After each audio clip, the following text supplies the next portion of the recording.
नमस्कार साथियों, प्यारे विद्यार्थियों, एनके हिंदी क्लासेज में आपका स्वागत है। अपना जो बिंदु था वो छंद का चल रहा था।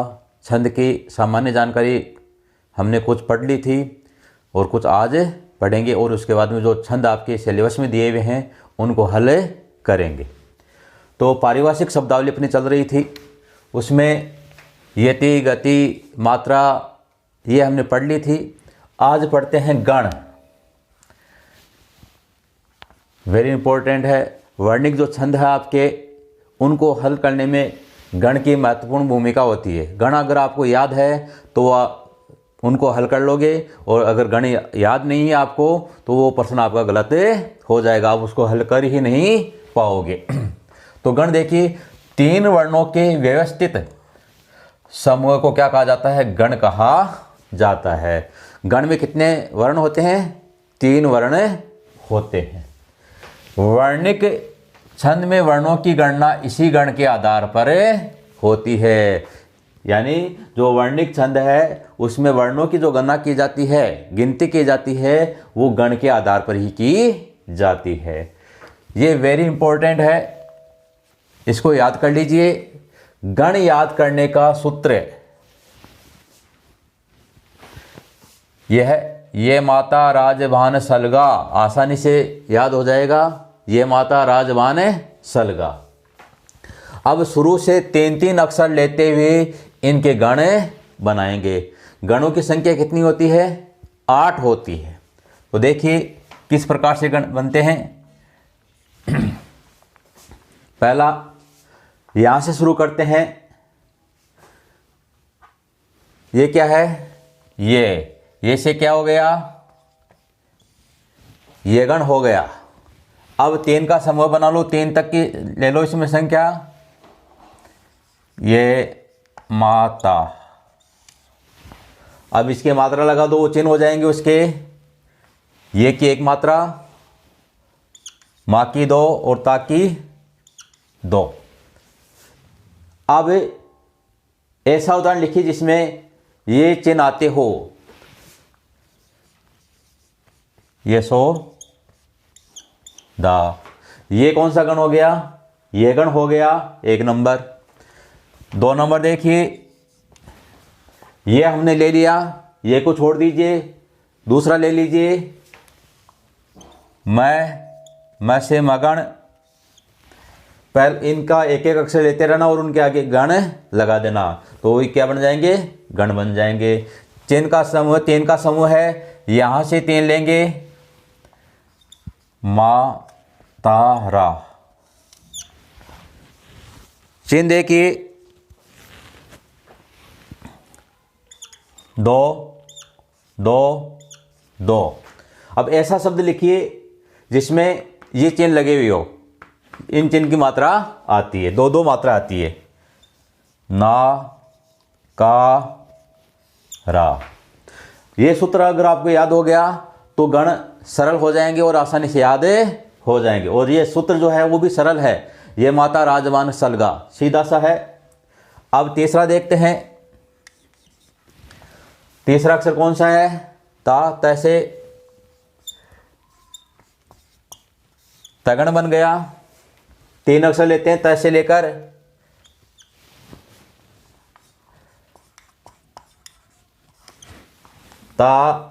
ताराज हो गया, मात्रा हो गई।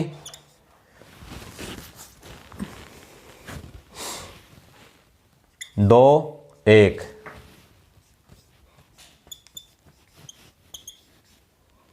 तालीम, इसमें 2 मात्रा, इसकी 2 मात्रा और इसकी 1 मात्रा, ये चिन्ह आ गए। ये इनके उदाहरण हो गए। चौथा देखिए, 4 नंबर का, 1 2 3 4 नंबर का र से क्या हो जाएगा? रगण हो जाएगा। अब यहां से 3 ले लीजिए, 3 अक्षर। राजभा, चिन्ह क्या हो जाएंगे?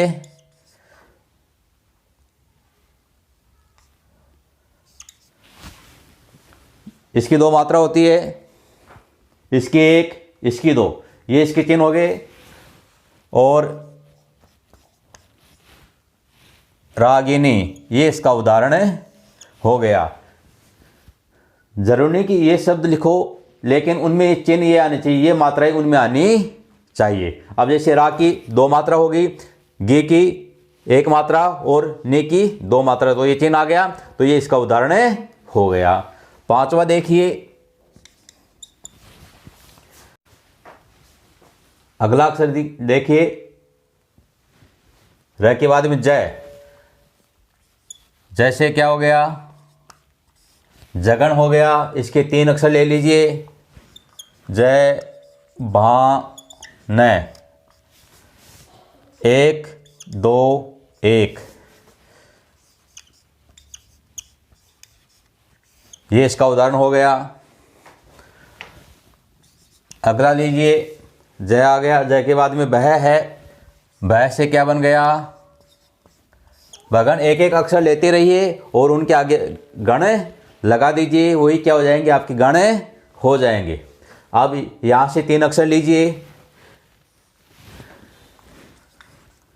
भा न से, चिन्ह लगाइए, 2 1 1 मात्रा, लघु, दीर्घ लघु लघु,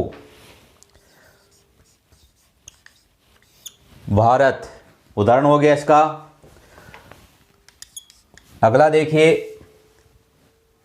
न है, न से नगण, न से ल, 3 अक्षर लेने हैं, 3 अक्षर आ गए।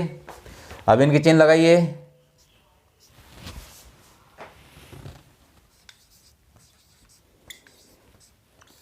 ये इसका उदाहरण हो गया। 8वां देखिए, स से सगण, 3 अक्षर लीजिए,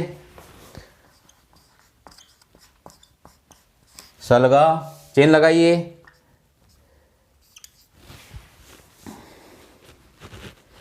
अब उदाहरण लिखिए इसका, सरिता।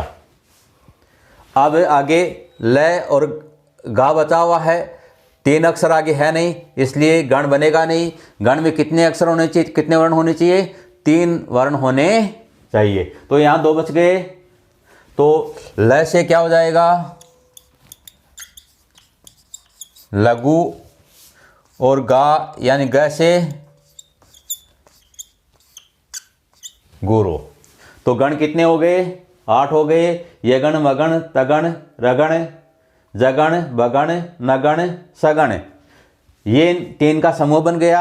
ये इनके चिन्ह है और ये इनके उदाहरण है। तो इनको याद करने का जो सूत्र मैंने बताया था, ये माता राजवान सलगा, ये बहुत ही महत्वपूर्ण है। जिस प्रकार से मात्राओं की गिनती करने का जो नियम मैंने बताए थे, 4-5 नियम बताए थे, उसी प्रकार से गण को याद करने का ये सूत्र है। इसको आप ये अच्छी तरह से याद कर लीजिए। मात्राओं में तो मात्राओं का ध्यान रखना है और वर्णों में गणों का ध्यान रखना है। अब आगे एक उदाहरण देखते हैं। अब देखिए, एक उदाहरण के मात्रा लगाकर और वर्ण गिनकर देखते हैं।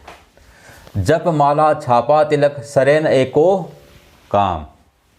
पहले इसके मात्रा लगाते हैं।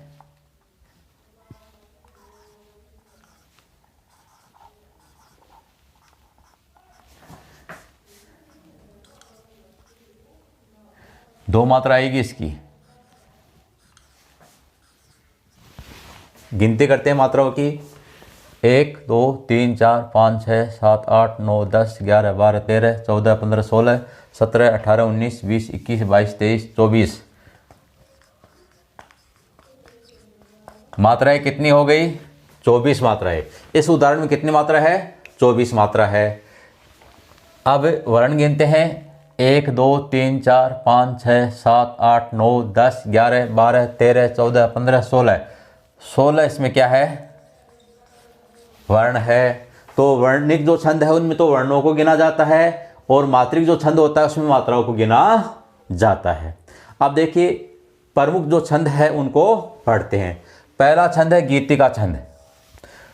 छंद जो है वो अगर मात्राएं लगाना आपको आ गई, गण आपको याद हो गए, तो छंद जो है वो बहुत ही सरल हो जाएंगे। बोर्ड एग्ज़ाम जो है उसमें तो इनसे बाहर आएगा ही नहीं। तो वीडियो जो है उसको लास्ट तक देखिए और इसको सब्सक्राइब कर लीजिए अगर सब्सक्राइब नहीं किया है तो, और शेयर कीजिए जिससे ज़्यादा से ज़्यादा आपके मित्रों को इसका लाभ प्राप्त हो सके। पहला देखते हैं गीतिका छंद। लक्षण देखिए, बोर्ड एग्जाम में लक्षण पूछे जाएंगे। गीतिका छंद के क्या लक्षण होते हैं उदाहरण सहित लिखिए।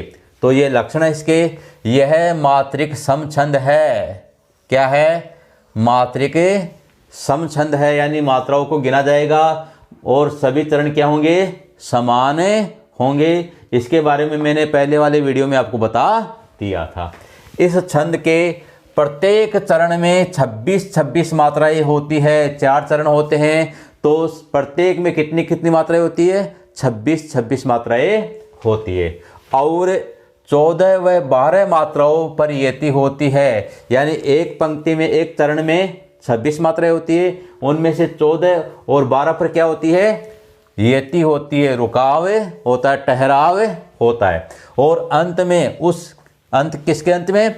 उस चरण के अंत में लघु और गुरु आता है, यानी उस चरण का अंत जो है वो किससे होगा? लघु और गुरु से होगा। ये दोनों चिन्ह उसके अंत में आएंगे। अब एक उदाहरण देखते हैं, इसको हल करते हैं इस लक्षण के आधार पर। हे प्रभु आनंद दाता, ज्ञान हमको दीजिए, शीघ्र सारे दुर्गुणों को दूर हमसे कीजिए, लीजिए हमको शरण में, हम सदाचारी बने, ब्रह्मचारी धर्म रक्षक वीर व्रतधारी बने। ये उदाहरण आ गया। देखो, प्रश्न उदाहरण देकर भी पूछा जा सकता है और सीधा भी पूछा जा सकता है। गीतिका छंद के लक्षण उदाहरण सहित लिखिए, या ये उदाहरण दे दिया, इसमें कौन सा छंद है उसके लक्षण देखिए। तो प्रश्न किसी भी तरीके से पूछा जा सकता है, लेकिन जितना इस वीडियो में बता दिया इससे बाहर नहीं पूछा जाएगा। अब देखो, मात्रिक छंद है तो क्या करेंगे? मात्रा लगाएंगे। इसकी 2 मात्रा, इसको थोड़ा सा हल करके बता देता हूँ। पै क्या है इसमें? आधा। रे क्या है? पूरा। तो इसमें केवल 1 मात्रा ही आएगी। ये जो आधा अक्षर है वो कहाँ है? वो शुरू में है। तो शुरू में जो आधा अक्षर होता है उससे पहले कोई अक्षर यहाँ पर है नहीं, इसलिए इसकी 1 ही मानी जाएगी। अब यहाँ देखिए, इसके बाद में नया आधा आ गया, तो इससे पहले वाला जो अक्षर वो क्या हो जाएगा? गुरु हो जाएगा, 2 मात्राओं वाला हो जाएगा।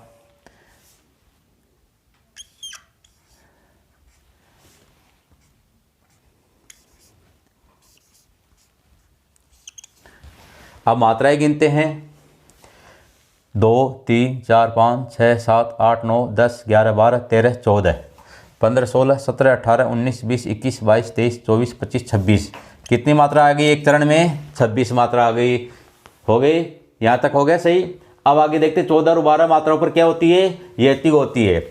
1, 2, 3, 4, 5, 6, 7, 8, 9, 10, 11, 12, 13, 14। 14 पर क्या है? कोमा दिया हुआ है, कोमा अल्प विराम दिया हुआ है, यानी यहाँ पर थोड़ा सा रुकना है। यति आ गई। ये 14 हो गए। और इधर वाले 1, 2, 3, 4, 5, 6, 7, 8, 9, 10, 11, 12। ये 12 पर पूर्ण विराम आ गया। यहाँ पर भी रुकना है और यहाँ पर भी रुकना है, यानी 14 और 12 के बाद में क्या हो गई? यति आ गई। अंत में देखिए लघु और गुरु, ये इसका अंत हो रहा है, तो यहाँ पर पहले क्या आना चाहिए? लघु आना चाहिए और उसके बाद में गुरु आना चाहिए। ये देखिए, यहाँ लघु आ गया और यहाँ गुरु आ गया। तो ये इस उदाहरण में किसके लक्षण मिल रहे हैं? सारे के सारे गीतिका छंद के लक्षण मिल रहे हैं। तो ये उदाहरण किसका हो गया? गीतिका छंद का उदाहरण हो गया। अब आगे देखिए, अब दूसरा छंद देखिए, हरि गीतिका छंद। पहले वाला था गीतिका और अब दूसरा है हरि गीतिका। यह मात्रिक समछंद है। यह भी गीतिका की तरह क्या है? मात्रिक समछंद है। मात्राओं को गिना जाएगा, प्रत्येक चरण में समान मात्रा होगी। इसके प्रत्येक चरण में 28 मात्राएं होती है। और गीतिका में कितनी थी? प्रत्येक चरण में 26 मात्राएं थी। और हरि गीतिका में प्रत्येक प्रत्येक चरण में 28 मात्राएं होगी। 16 और 12 पर यति होगी। उन 28 मात्राओं में से 16 मात्राओं के बाद में यति होगी और 12 मात्राओं के बाद में यति होगी। गीतिका में क्या था? 14 मात्राओं और 12 मात्राओं पर थी। इसमें 16 और 12 मात्राओं पर है। अंत में लघु गुरु का प्रयोग होता है। इसमें भी अंत में क्या आएगा? लघु और गुरु आएगा। इसके प्रत्येक चरण में 5वीं, 12वीं, 19वीं और 26वीं जो मात्रा होगी वो क्या होगी? हमेशा लघु होगी। ये इसके लक्षण है। अब देखिए हरि गीतिका और गीतिका में क्या अंतर है, ऐसा भी प्रश्न पूछा जा सकता है। तो आप लक्षण अच्छी तरह से याद कर लीजिए और एक एक उदाहरण की याद कर लीजिए। आप देखिए एक उदाहरण देखते हैं, इसको हल करते हैं। संसार की समर स्थली में धीरता धारण करो, चलते हुए निज इष्ट पथ पर संकटों से मत डरो। ये एक उदाहरण है। मात्रिक छंद तो क्या किया जाएगा? मात्राओं को गिना जाएगा। तो सबसे पहले मात्रा लगाते हैं। ऊपर क्या है? अनुस्वार है। अनुस्वार में कितनी मात्रा हो जाती है? 2, 2, 1, 2, 1, 1, 1। ये से आधा है। न आधा अक्षर गिना जाता है और न शुरू में अगर आ जाता है तो इसकी मात्रा भी नहीं गिनी जाती है। और अगर यही बीच में आ जाता है तो इससे पहले वाला जो अक्षर होता वह गुरु हो जाता, 2 मात्रा वाला हो जाता। तो इसकी कोई मात्रा नहीं लगेगी यहाँ पर। 2, 2, 2, लघु गुरु, गुरु, लघु, लघु, लघु, गुरु। ये मात्रा लगा ली। अभी इनकी गिनती करते हैं। देखिए 28 है कि नहीं है?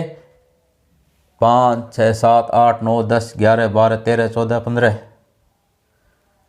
16, 17, 18, 19, 20, 21, 22, 23, 24, 25, 26, 27। अब देखिए एक बात मैं और बता देता हूँ आपको। ये उदाहरण जैसे दिया हुआ है तो इसमें एक पंक्ति में कितनी आ गई? 27 मात्रा आ गई। तो अब नीचे वाले की गिनती करते हैं। अगर उसमें भी 27 आ रही है, 26 आ रही है, 27 आ रही है तो ये हरि गीतिका का उदाहरण नहीं होगा। अब कवि जो है वो कभी कभी क्या होता है, तुक मिलाने के लिए एक मात्रा कम ज़्यादा कर देता है, लेकिन ये सभी में नहीं होता है। एक चरण में हो गया तो दूसरे चरण में वो उसके लक्षण पूरे मिलेंगे। नीचे वाले के लगाते हैं।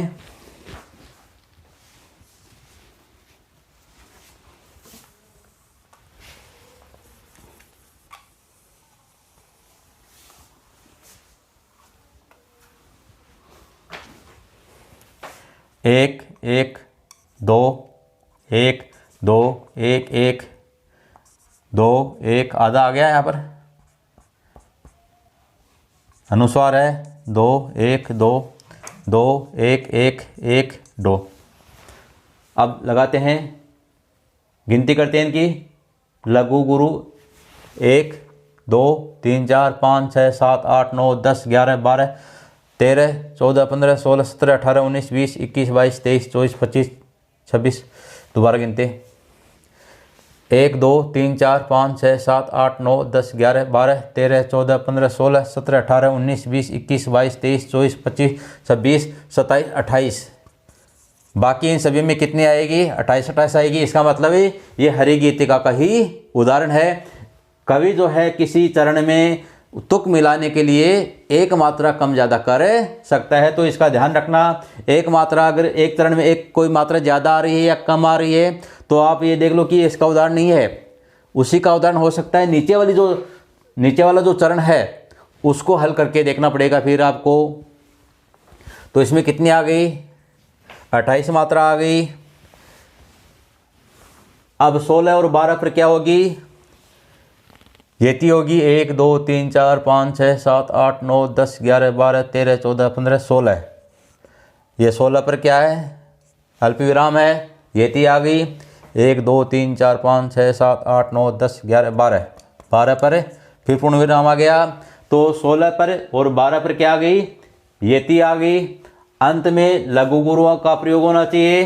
अंत में पहले लघु और उसके बाद में गुरु का प्रयोग हुआ है।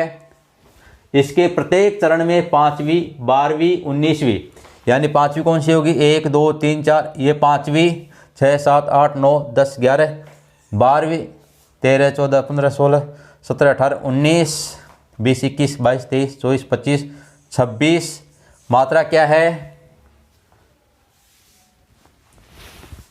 लघु है। तो ये किसका उदाहरण हो गया, हरिगीतिका का उदाहरण हो गया। इस प्रकार से लक्षण अगर आपको याद है तो इन लक्षणों के आधार पर आप मात्रा लगा कर और वर्णों की गिनती करके प्रश्न को हल कर सकते हो। आगे देखिए, अब तीसरा छंद देखिए, कुंडलिया छंद। ये विषम मात्रिक छंद है। मात्रिक में भी कौन सा है, विषम है। विषम का मतलब जो चरण इसमें आए वो समान नहीं है, न आधे समान है, इस वजह से कौन सा हो गया, विषम छंद हो गया। पूरे समान होते हैं तो सम आ जाता, आधे समान है तो अर्ध सम आ जाता, लेकिन इसमें तो न तो आधे समान है नहीं पूरे समान है, तो कौन सा हो गया, विषम हो गया। इसमें कितने चरण होते हैं, 6 चरण होते हैं। इसके पहले 2 चरण किसके होते हैं, दोहा छंद के होते हैं। दोहे में 13 और 11 मात्राएं होती है। पहला चरण जो है उसमें 13 मात्रा और दूसरा जो चरण है उसमें 11 मात्रा होती है, यानी 24 मात्राएं हो गई। और अंतिम 4 चरण, 6 में से 2 किसके हो गए, दोहा के, और अंतिम जो 4 है वो किसके होंगे, रोला के होंगे। इसमें भी 24 मात्राएं आती है एक चरण में। 13 और 11 पर तो यति होती है दोहे में, इसमें 11 और 13 पर यति होती है रोला में। ये ऊपर वाला दोहा का हो गया, यानी 2 पंक्तियां किसकी, 2 चरण किसके आएंगे, दोहा के, और नीचे वाले 4 चरण किसके आएंगे, रोला छंद के आएंगे। प्रत्येक चरण में 24 मात्राएं होती है। प्रत्येक चरण में यानी जितने भी, यानी 6 चरण है, 6 में कितने मात्राएं होगी, 24 मात्राएं होगी। अब आगे देखिए, इसके दोहा छंद का अंतिम चरण रोला छंद के प्रथम चरण में दोहराया जाता है। यानी ये यहाँ दोहा पूरा हो गया, 2 चरण। जग में होत असा, ये इसका दोहे का अंतिम आ गया, तो यही रोला का प्रथम आ जाएगा, यहीं से शुरुआत होगी। जग में होत हसाए, जग में होत हसा, इससे शुरू हो जाए। यह छंद जिस शब्द से आरंभ होता है उसी शब्द से समाप्त भी होता है। ये कुंडलिया जो है इसके लक्षण है। अब इसके आधार पर उदाहरण को हल करते हैं। बिना विचारे जो करे सो पाछे पछताए, काम बिगाड़े आपनो जग में होत हसाए, जग में होत हसाए चित्त में चैन न पावे, खान पान सम्मान राग रंग मन ही न भावे। ये एक उदाहरण है, इसको हल करते हैं। ये शुरू वाले 2 चरण किसके होंगे, दोहा के होंगे। दोहा में 13 और 11 मात्राएं होती है। गुरु लघु गुरु गुरु गुरु लघु गुरु गुरु गुरु गुरु लघु लघु गुरु लघु। 1 2 3 4 5 6 7 8 9 10 11 12 13 14 15 16 17 18 19 20 21 22 23 24 24 मात्राएं होगी। ये 13 पर यति आ गई, अल्पी विराम आ गया, और इधर 11 मात्राएं। तो किसका उदाहरण हो गया, दोहे का। ये शुरू वाली 2 चरण जो है वो किसके होंगे, दोहे के, और अंतिम जो ये 4 चरण है ये किसके होंगे, रोला छंद के होंगे। अब देखिए, रोला में भी 24 मात्राएं होती है, लेकिन 11 और 13 पर यति होती है।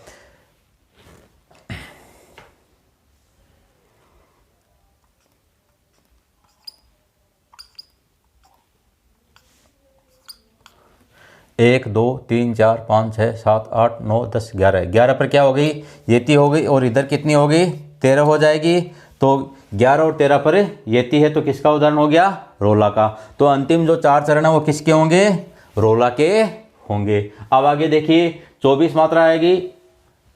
प्रत्येक चरण में 24-24 मात्राएं हैं। दोहा छंद का अंतिम चरण, ये 2 पंक्तियों में दोहा था, इसका अंतिम चरण ये हो गया जग में होत असाय। अंतिम चरण रोला छंद के प्रथम चरण में दोहराया जाता है। ये रोला छंद यहाँ से शुरू हो रहा है, इसका प्रथम चरण है ये जग में होत असाय। इसका अंत हो रहा है दोहे का जग में होत असाय, और रोला का शुरू हो रहा जग में होत असाय, दोनों एक ही शब्दों से शुरू होते हैं। यह छंद जिस शब्द से आरंभ होता है उसी शब्द से समाप्त भी होता है।